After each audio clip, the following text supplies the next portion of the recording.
بسم الله الرحمن الرحيم. نستعين والعاقبة للمتقين والصلاة والسلام على نبينا وحبيبنا وشفيعنا وقرة أعيننا وحبيب قلوبنا محمد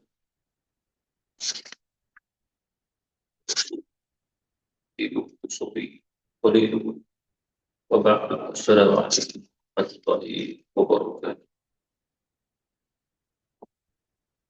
Selanjutnya kita sambung pada ayat yang ke-65 surah Al-A'raf juzuk yang ke-8 muka surat 158.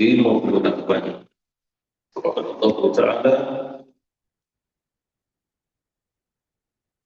أعوذ بالله من الشيطان الرجيم بسم الله الرحمن الرحيم وإلى عاد أخاهم هودا قال يا قوم اعبدوا الله ما لكم من إله غيره أفلا تتقون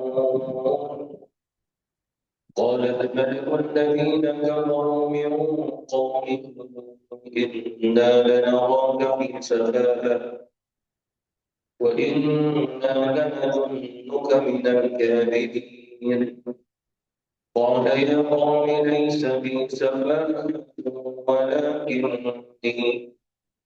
ولكني رسول من رب العالمين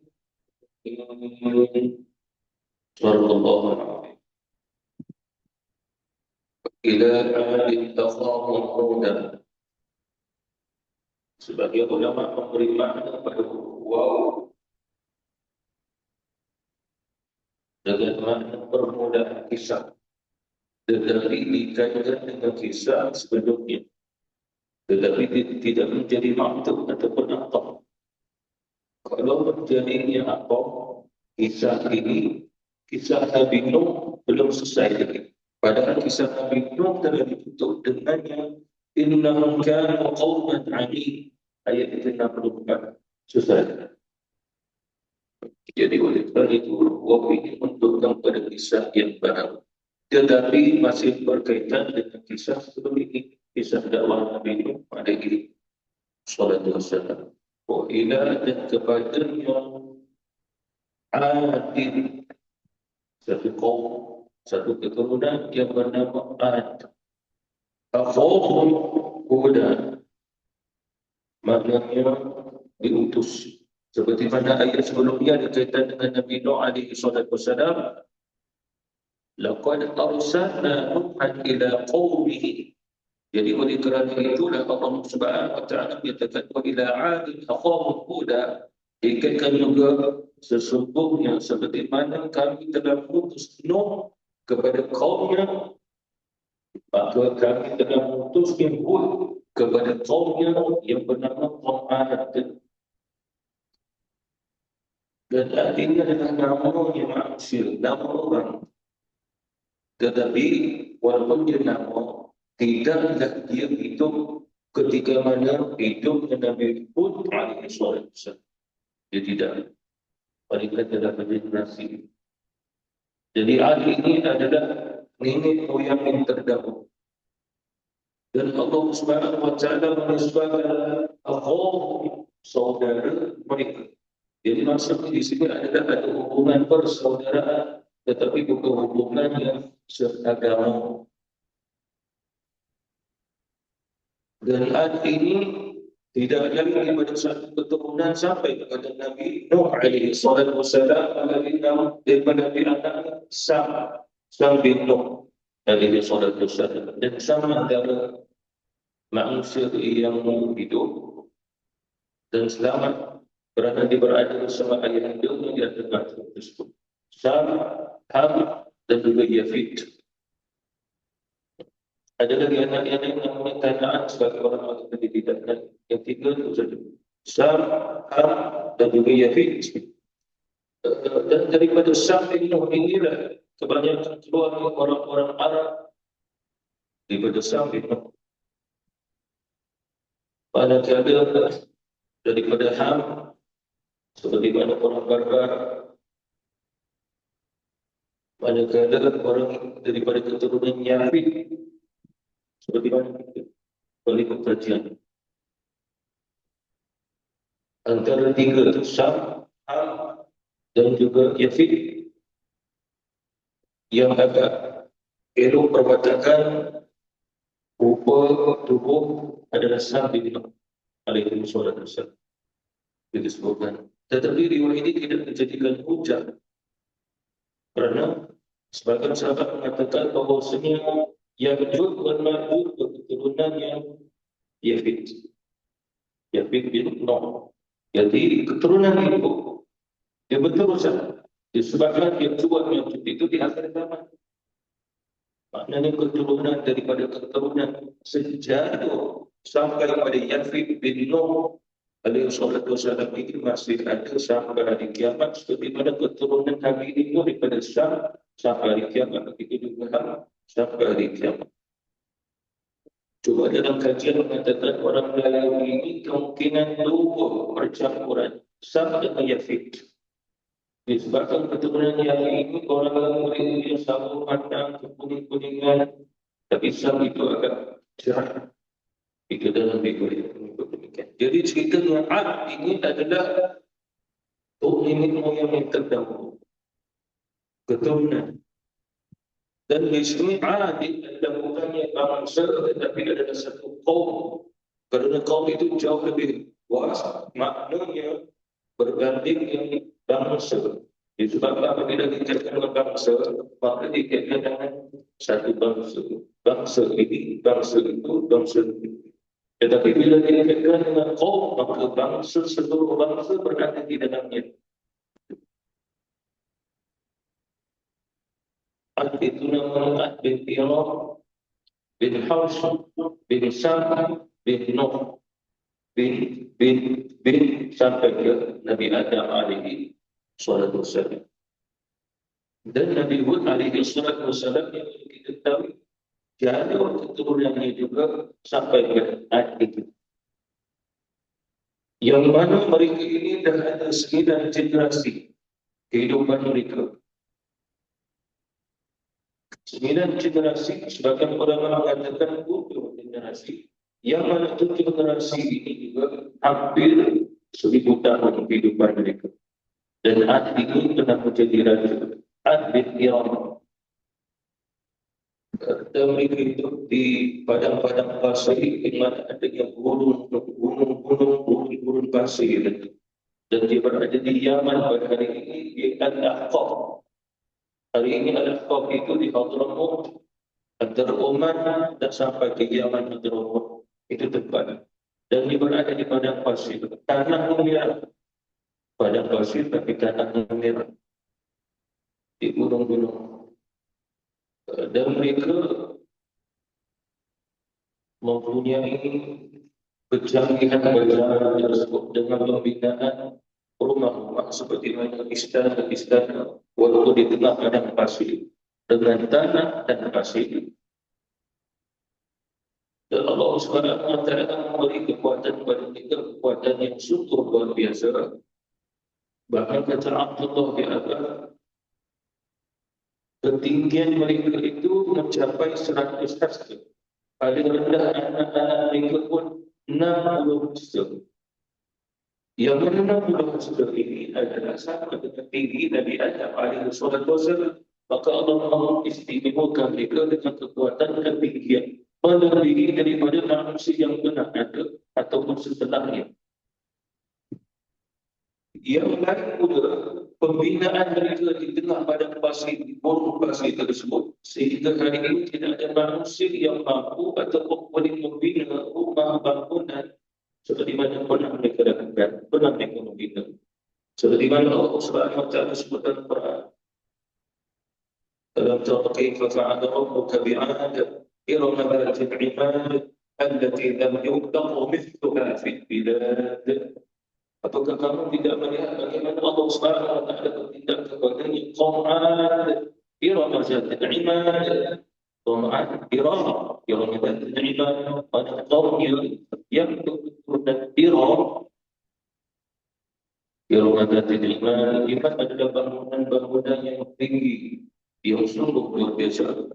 Allati lam yukhlaq mithluha kafir tidak di mana tidak pernah dicipta dibuat oleh manusia sebagai ulama-ulama tafsir zaman sebelum tidak pernah dibuat, kemudian setelahnya pun tidak ada sampai hari kiamat. Itu pun tidak tahu kecanggihan mereka, tetapi mereka mempunyai kekuatan yang sungguh luar biasa sehingga mereka sombong dengan kekuatan yang mereka miliki. فَأَمَّا عَادٌ فَاسْتَكْبَرُوا فِي الْأَرْضِ بِغَيْرِ الْحَقِّ وَقَالُوا مَنْ أَشَدُّ مِنَّا قُوَّةً أَوَلَمْ يَرَوْا أَنَّ اللَّهَ الَّذِي خَلَقَهُمْ هُوَ أَشَدُّ مِنْهُمْ قُوَّةً وَكَانُوا بِآيَاتِنَا يَجْحَدُونَ. Adapun kaum Ad ini fastakbaru fil ardi bighairil haqq, itu sangat-sangat sombong. Kesombongan apa? Kesombongan kepada mereka ingin memiliki Tuhan yang banyak dan dikesombong. Itulah maksudnya kesombongan yang paling besar sekali. Fastakbaru fil ardi bighairil haqq wa qalu man ashaddu minna quwwah. Dan mereka mengatakan siapa yang paling kuat melebihi kami. أولم يروا أن الله الذي خلقهم هو أشد منهم قوة dan dijawab oleh Allah Subhanahu wa taala. Maka Allah Subhanahu wa taala yang menciptakan mereka, tentu Allah yang jauh lebih kuat. Wa kana bi ayatina yajhadun. Mereka itu adalah orang-orang yang membangkang ayat Allah Subhanahu wa taala. Cuma soalannya, pada zaman Ad bin Iram ataupun pada kaum Iram, siapa pun Nabi maksudnya diutus, tidak ada. Tidak. Tetapi bagaimana mengetahui bahawa mereka sombong? Kesombongan tidak akan wujud pada ada yang berdakwah. Tetapi tidak diketahui Allah Taala. Dan mereka bukan sezaman dengan Nabi Nuh alaihi wasallam, mereka kemudian itu kaumnya. Seperti mana Nabi Hud alaihi wasallam pun bin Abdullah bin Sa'ad bin Iran bin Haus bin Sa'ad bin Nuh. Itu keturunan Nabi Hud alaihi wasallam. Cuma ulama-ulama mengira-kira ini Ad ini bahasa ataupun tidak sebagai ulama kata bukan bahasa Arab. Iran itu bukan. Sebagai ulama pun kita mengetahui bagaimana dengan Hud dan disebabkan kalimat Hud dan itu ada tanwin. Ada bahasa Arabiyah, ada bahasa Arab, ada kemasukan tanwin itu. Tapi kan ulama itu bila tak ada kalimat bahasa yang kami terkemudian. Tetapi pada awal-awal terdahulu tidak boleh dikatakan boleh terus ataupun boleh dikaji itu bahasa Arabnya kerana perlu dilihat siapa keturunan Arab yang mula disebut dengan berbicara bahasa Arab itu. Disebabkan dalam kajian menyatakan yang mula-mula berbicara dengan bahasa Arab yang ada tanwin ini, contohnya kitab, katabah, kitabun, kitaban, begitulah adalah Ya'ar namanya. Dan Ya'ar ini setelah Nabi Muhammad SAW, bukan sebelum. Wallahu ta'ala walaupun itu kata Abdullah bin Abbas radhiyallahu anhu bahwasanya yang mula-mula berbicara dalam bahasa Arab yang tentunya adalah Nabi Hud alaihi salatu wassalam. Wallahu ta'ala bermaksudlah adalah Rasulullah yang tidak berbicara tentang hal ini, tidak berbicara tentang hal ini, cuma Quran yang berbicara. Nabi Hud seorang Nabi, seorang Rasul dan dia telah diutus oleh Allah untuk kaumnya yang bernama kaumnya Ad. Suatu ketika pada zaman Sayyidina Ali radhiyallahu anhu datang seseorang daripada wilayah Hadramaut di Yaman. Pada Sayyidina Ali bertanya, daripada mana? Apa? Saya daripada Hadramaut. Di sana, kata Sayyidina Ali, adakah kamu pernah melihat satu bukit pasir ataupun satu bukit yang mana tanah dia itu berwarna merah dan bercampur dengan tanah liat berwarna merah, dan di sana tumbuh juga pohon beberapa pohon, antaranya adalah pohon sidir iaitu pohon yang bidara. Sayyidina Ali juga lagi gambarkannya. Lalu orang tercekal. Lalu Sina lagi bertanya, adakah kamu pernah melihat aku yang telah kugambarkan ini? Ya, aku melihat. Wahai Nabi, seolah-olah aku yang kugambarkan aku cerita, seolah-olah aku pernah melihatnya. Kata Sayyidina Ali, tidak. Lalu bagaimana kau boleh bercerita tentang yang telah sampai kepada aku kisah demikian bahawa Sayyidina Nabi itu wafat macam. Bahkan sebagai ulama-ulama kita menyatakan bahawa sepakat ulama kita menyatakan antara kuburnya Nabi yang tidak khilaf, itulah kuburnya Nabi Muhammad SAW, benar-benar di lembah Aqab, benar-benar ada di Al-Ramud yang di atas bukit. Maqam di atas bukit. Maqam Nabi Muhammad SAW. Disebabkan apa? Nabi Rasul yang lain semua adalah khilaf. Ada Nabi sampai 3 maqam. Ada Nabi 2 maqam. Yang tidak khilaf adalah maqam Nabi Muhammad SAW. Yang tidak khilaf adalah maqam Nabi Muhammad SAW. Tetapi Nabi Musa ada 3 tempat. Nabi Yaqub ada 2 tempat. Para Nabi Rasul, bahkan Nabi Adam SAW ada 2 tempat. Dan beberapa orang Nabi lagi. Bahkan Nabi Nuh SAW pun dikatakan ada 3 tempat. Negara ini kata dia di sini dimakamkan, negara ini kata di sini dimakamkan. Allah Ta'ala yang kita pasti jadi tidak dimakamkan di Malaysia itu pastilah. Tetapi makamnya Nabi Hud SAW sepakat benar-benar berada di Mekah, benar-benar di Al-Ramah, dia terbukti. Sebab ini dan di situ ada satu masjid Nabi Hud SAW. Dan setelah melihatnya, memang masjid itu daripada batu. Suatu itu batu yang dipahat dibuat masjid. Seolah-olah masjid itu dalam batu tersebut. Cuma diletakkan yang untuk pembaharuan saja. Dan di dalamnya ada di maqam Nabi Hud SAW satu maqam yang memang panjang. Itu tidak disebabkan dari ulama kita itu ada luar biasa sebenarnya disebabkan maqam-maqam yang semua hilang. Wa ila 'adin akhahum Huda, kalimat akhah itu adalah saudara. Jadi soalannya di sini Allah Subhanahu wa taala mengutus Nabi Muhammad SAW yang mana bersaudara dengan kaum yang ada. Cuma kata ulama adalah difahami yang pertama bukan persaudaraan atas agama. Kalau bukan agama, apa maknanya? Sebagai ulama kata persaudaraan atas keturunan. Disebabkan disebut bahasa Arab, Allah firman ila adil akhahum ataupun akhah itu ada di dua kata. Seketurunan dengan 2 bapa. Bapa yang paling hampir, bapa yang paling jauh.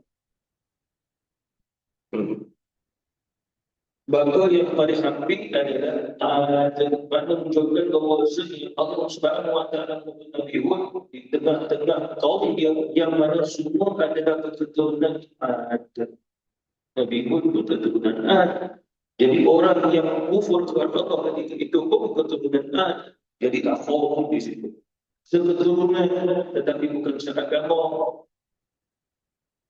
Sebagian lagi kata ulama kita dalam hal ini bersekhilaf. Ada sebagian ulama menyatakan bahawa Nabi Hud alaihissalam tidak berketurunan sampai ke Ad bin Iram.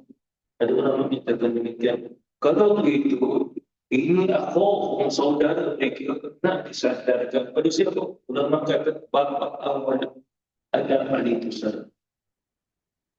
Disebabkan ini besar mempunyai beberapa makna yang perlu disesuaikan dan tidak boleh disesuaikan dengan ini. Contoh, seperti mana pada zaman Muawiyah radhiyallahu anhu, sahabat Rasulullah sallallahu alaihi wasallam, datang orang luar tak berjumpa yang Muawiyah radhiyallahu anhu. Jadi orang bertanya, siapa kamu? Saya saudara kepada Muawiyah. Bagi tahu saudara nak bertemu dengan Muawiyah. Lalu khodam itu menghadap Muawiyah. Wahai Tuhan, ini ada saudara Tuhan nak bertemu. Muawiyah berfikir, saudara yang mana? Saudara yang mana? Bagi dia menghadap. Lalu orang itu masuk menghadap Muawiyah. Lalu Muawiyah bertanya, maaf nak bertanya kepada saudara. Saudara belah mana? Tak pernah tengok. Dia kata, kita ni bersaudara Adam. Tok kita Adam. Lalu Muawiyah mengatakan sesungguhnya Adam tu makhluk tidak bermeninggal dan terputus. Itu dulu ada. Tapi dia kata, tak apa, kita sambunglah. Jadi mana menunjukkan persaudara akhwahum boleh dikatakan dengan Nabi Adam. Apa itu salah? Itu pun boleh maksud anakun, itulah akhwahum. Ulama kita ditanya lagi tentangnya, itu hudan. Ini dalam bahasa Arab atau tidak hudan. Sebagai ulama kata dalam bahasa Arab, seperti Imam Subawai, dia kata ini bukan bahasa Arab, walaupun ada kemasukan yang tanwin. Hudan, tapi baginya bukan bahasa Arab.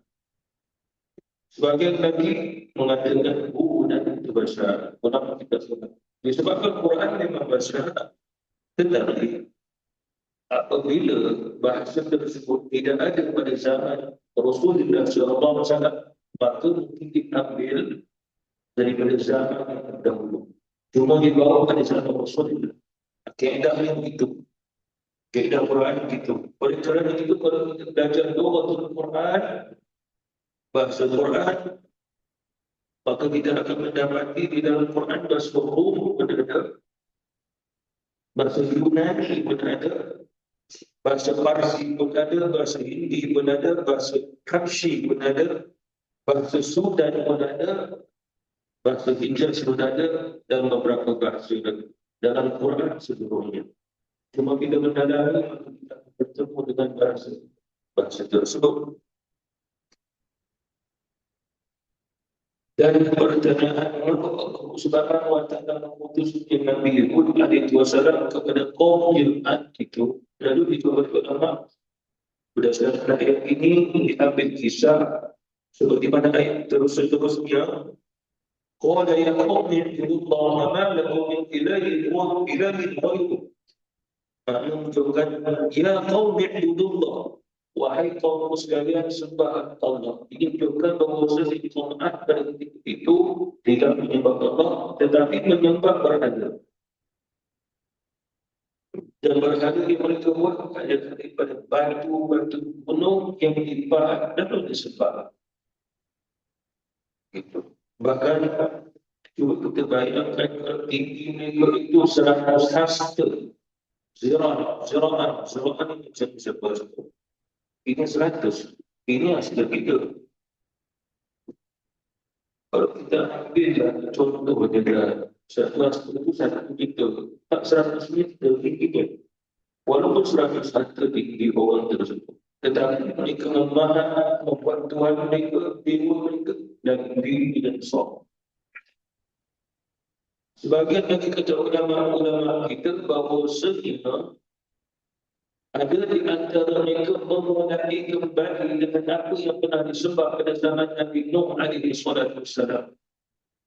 Pada zaman Nabi Nuh mereka menyembah 5 berhala, dan pada zaman Nabi Hud mereka kembali menyembahnya. Padahal ini semua adalah keturunan yang selamat, keturunan Sam bin Nuh seluruhnya. Ham, Yafid tidak ada dalam keturunannya. Adi Irohum tidak ada. Mereka seluruhnya adalah keturunan Sam bin Nuh alaihi wasallam. Ada sebagai ulama-ulama yang terkata kalau ditanya berapakah jumlah mereka, sebagai ulama kata tidak ada satu penduduk muka bumi yang dalam mencapai jutaan manusia mereka pada kaum pada zaman Nabi Hud alaihi wasallam.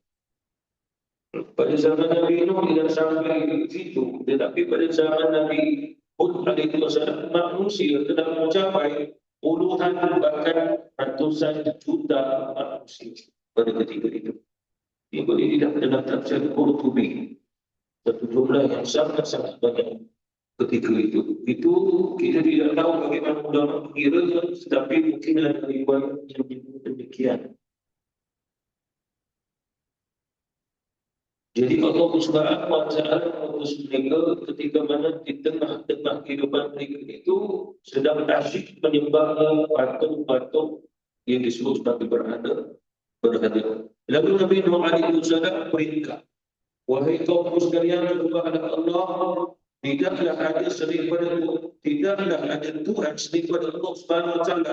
Mana tidaklah buat kamu min ilahin ghairuh. Tidak ada Tuhan selain padanya, itu Allah Subhanahu wa Ta'ala. Kalau kita perhatikan akan dakwah Nabi Hud alaihi wasallam, Nabi Nuh alaihi wasallam berkata kepada ayat di atas, wa qala ya qaumi ibudullaha ma lakum min ilahin ghairuh. Dalam ayat ini, qala ya qaumi ibudullaha ma lakum min ilahin ghairuh. Apa perbezaannya? Perbezaan adalah pada zaman Nabi Nuh ada faqala.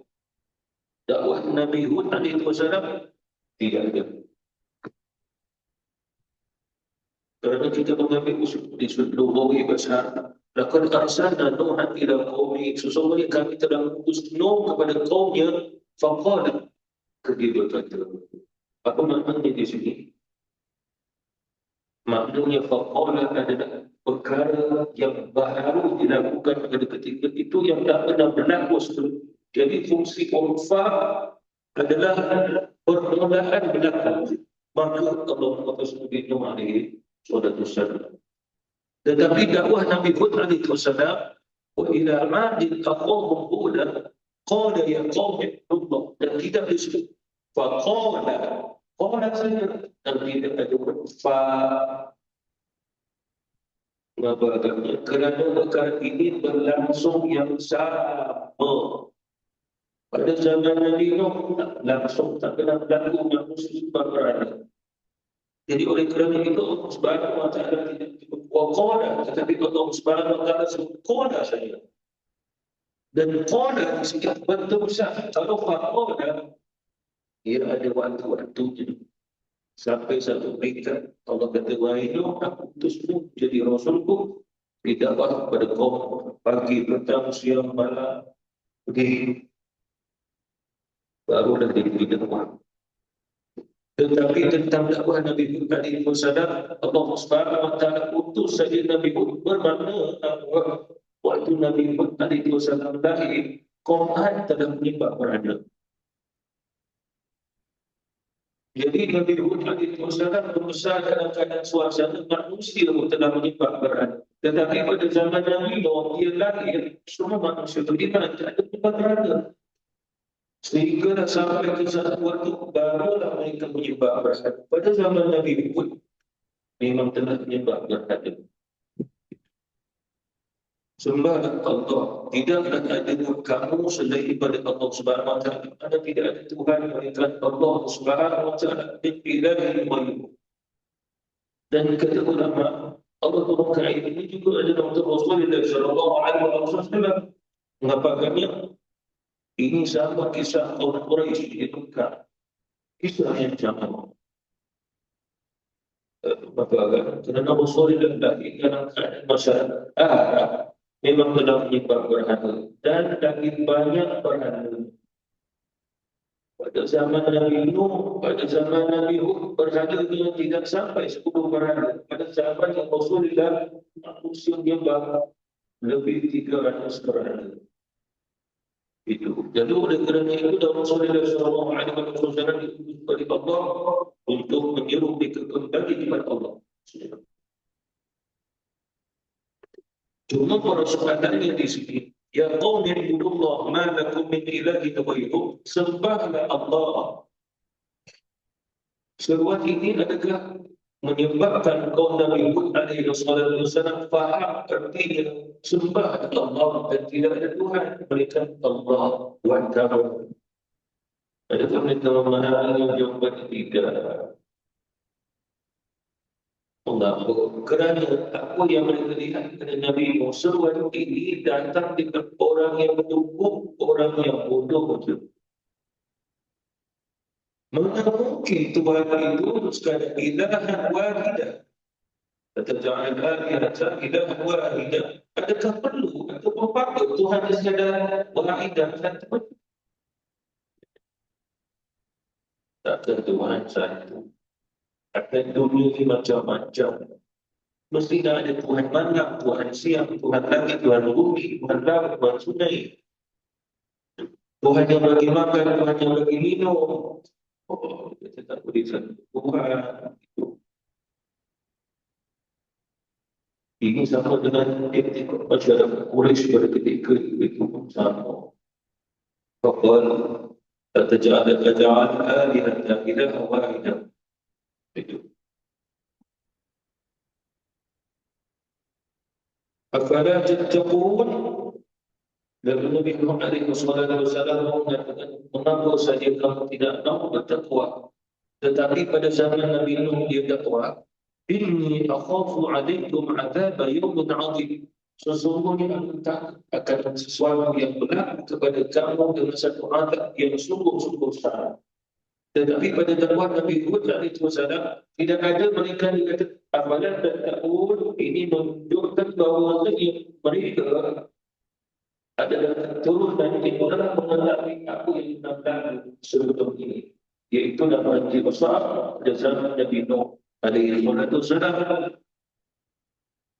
Oleh kerana itu dakwah ini berulang melainkan apalah tattaqun, apakah kamu tak bertakwa? Maknanya apakah kamu tidak takut seperti mana azab yang pernah berlaku pada zaman Nabi Nuh alaihissalam, berlaku banjir yang sungguh-sungguh besar.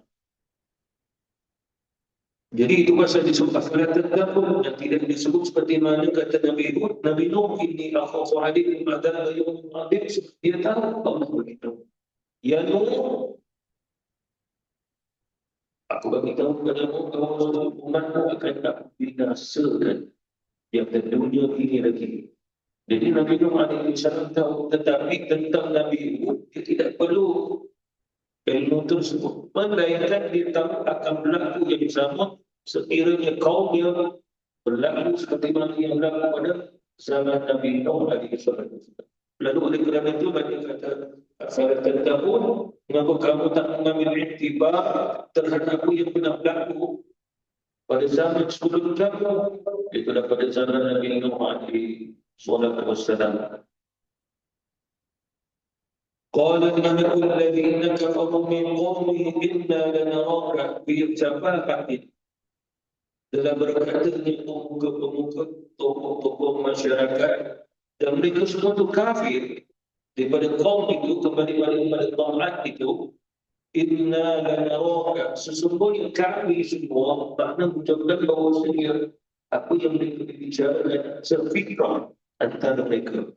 Semua setuju bahawasanya Nabi Hud ini siapa? Dia berdungku, dia bodoh.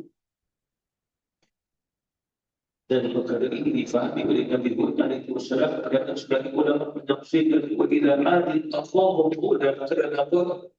Kaum yang dimaksudkan adalah hidup bersama.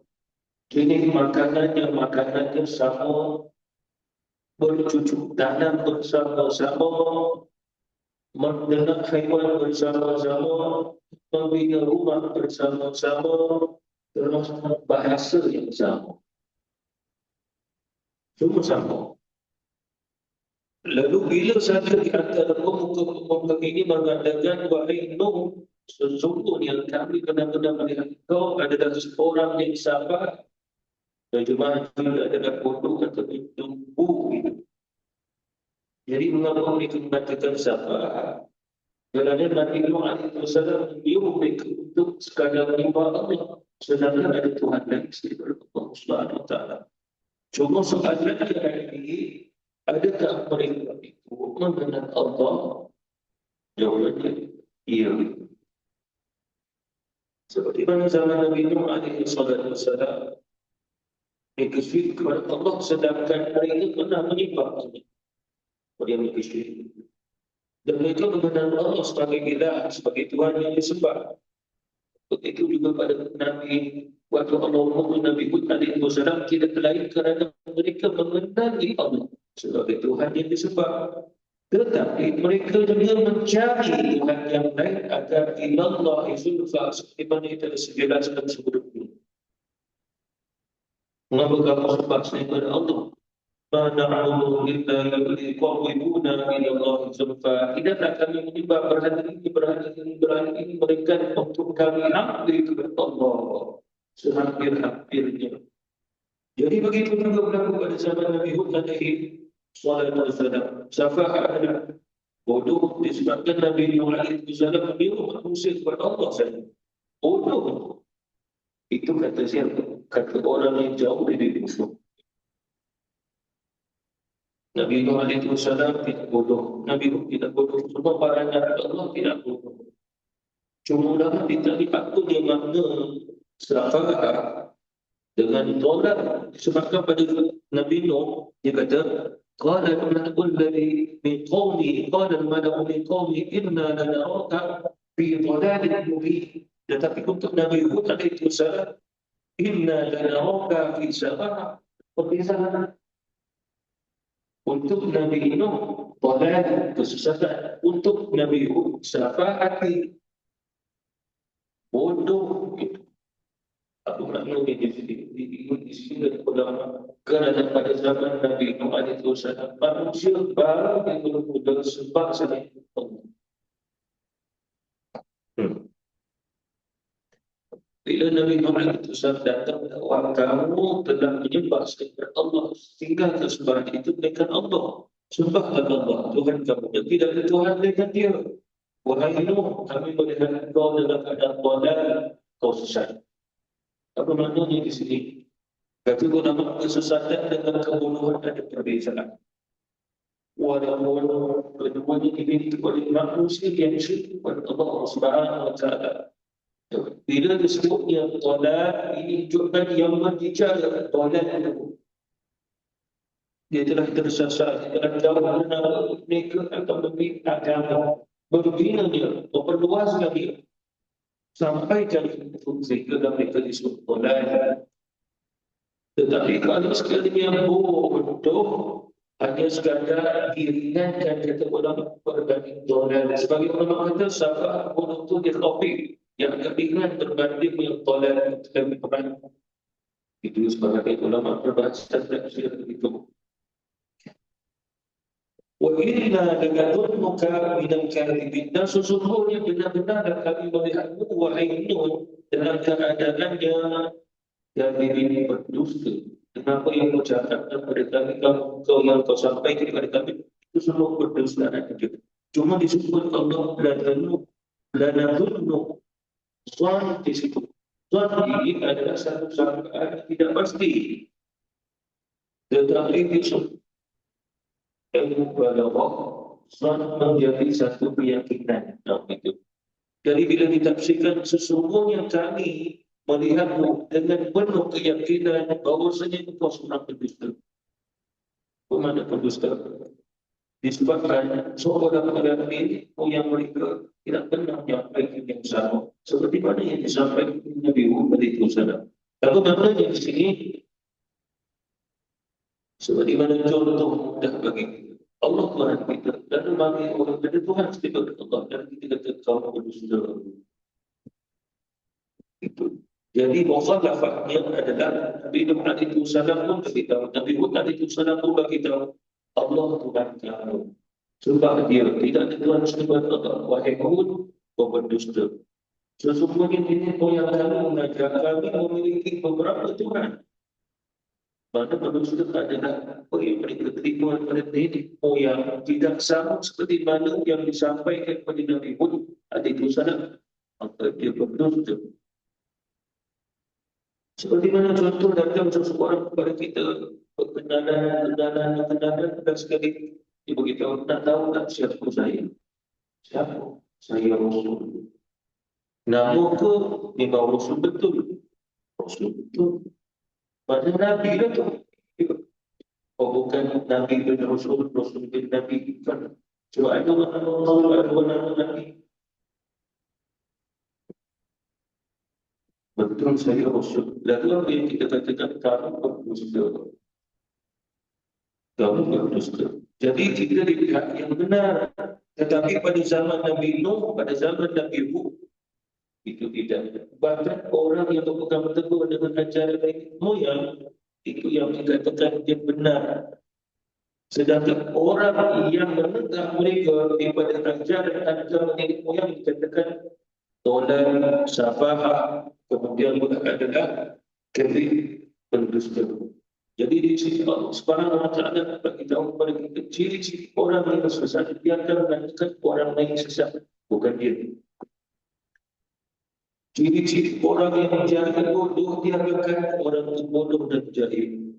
Ciri-ciri orang yang berdusta, dia akan mengatakan orang itu berdusta dan kafir. Ciri-ciri yang oleh kerana itulah Nabi Hud alaihissalam mengatakan qala ya qaumi laysa bi safahah walakinni rasulun min rabbil alamin. Kata Nabi Hud alaihissalam, wahai kaumku sekalian, laysa bi safahah, tidaklah aku seperti mana yang kamu katakan aku ini bodoh, tunggu. Apa kita memiliki demikian seperti mana katanya Nabi Nuh alaihissalam pada ayat 10, qala ya qaumi laysa bi dalalah.